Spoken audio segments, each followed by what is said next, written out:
I believe under Reagan's administration, Bush's administration, first Bush, second Bush, Clinton, Obama, they were all able to stop conflicts that none of us know about because they had those relationships to prevent them from happening. Interesting. And I think with Trump, you have a lot more things that are breaking out and then they're stopping them after the fact, and it's because they can't stop them. Yeah. They either don't have the relationships or we lack the soft power. Like, let's remember USAID for a second. One of the very first things they did was they completely dismantled USAID.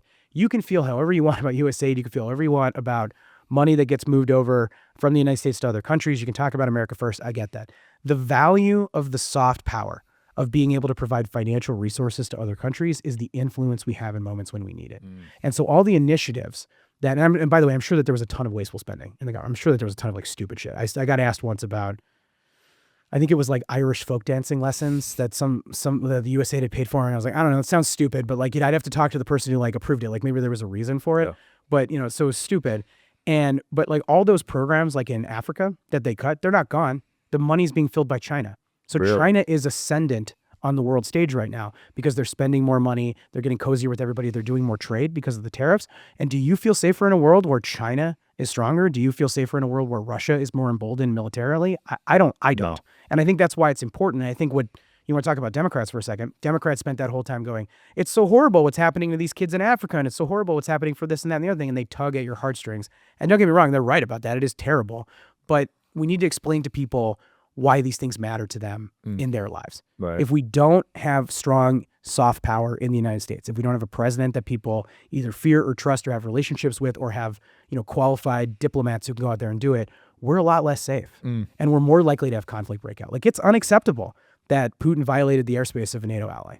And we're not even talking about it right now. It happened the day before Charlie Kirk got assassinated. I think we'd be talking about it more. Wow. If Kirk had not been assassinated, it would have probably been the biggest story of that week. But I didn't even know that happened. Fate stepped in the way. I don't know how else to describe it. It was horrible. Yeah. Holy crap. Yeah, no one talks about Doge anymore too. No, well, Doge is a massive failure.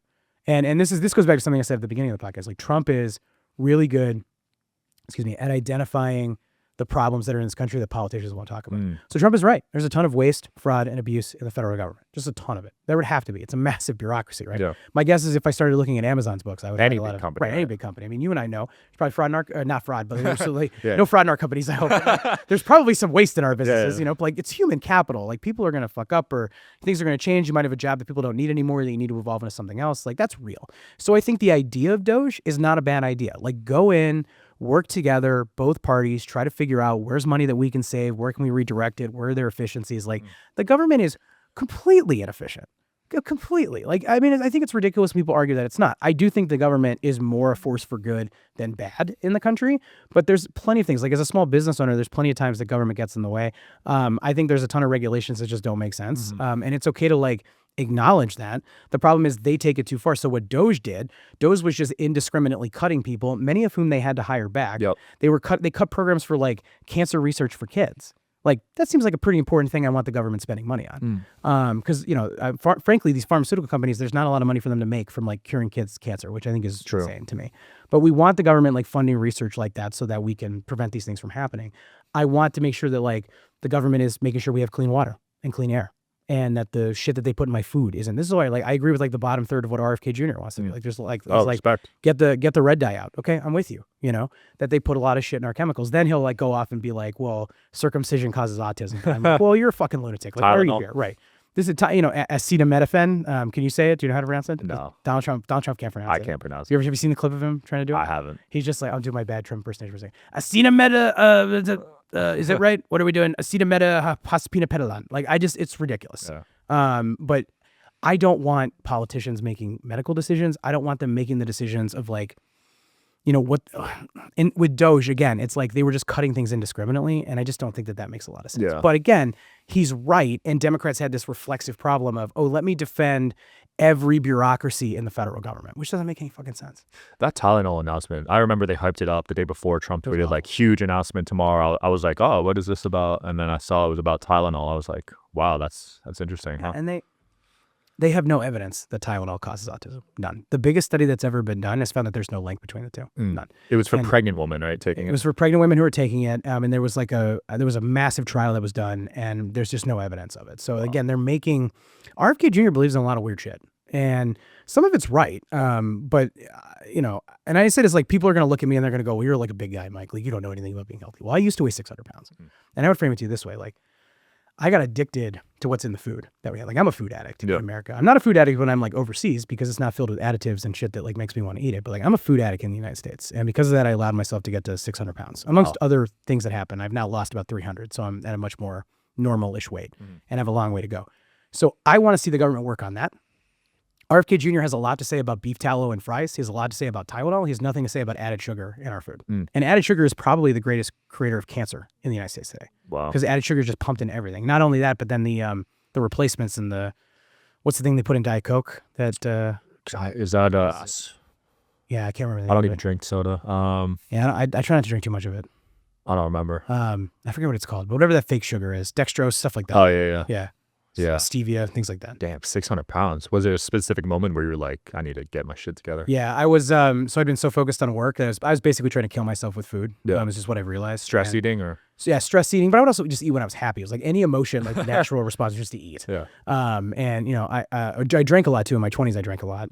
I think the only reason I'm still alive is that I stopped drinking when I was like 26. So I really, very rarely, I'll drink like a Guinness. Is the only thing I do. Guinness, by the way, to an Irishman, is not alcohol. It's just a loaf of bread. But I was at my brother's wedding. He asked me to be the best man and to stand up there with him, and I physically couldn't stand. Wow. Yeah, I'll show you a photo when we're done of what I looked like when I was 600 pounds. But I couldn't stand. I had to make an excuse to sit down, and I was really embarrassed. And I wrote this plan on my phone that is titled Hot by 40. It just is like a bit, and I've been like slowly working at it every single day. Respect, dude. It was about 4 years ago. Dude, respect. That's awesome, man. Yeah. What weight are you trying to get to? I'm trying to get to I think 250, 240. And then probably what I have to do is I'm going to have a lot of excess skin. I'm going to have it removed. And when you've lost that much weight, you just kind of have to do reconstructive surgery. That makes sense. Yeah, you were dealing with some mental health stuff too, right? Yeah, anxiety, depression, loneliness, a lot of things that a lot of men are going through right now. And I think we have an epidemic of these things. And I never see either political party talk about them, period.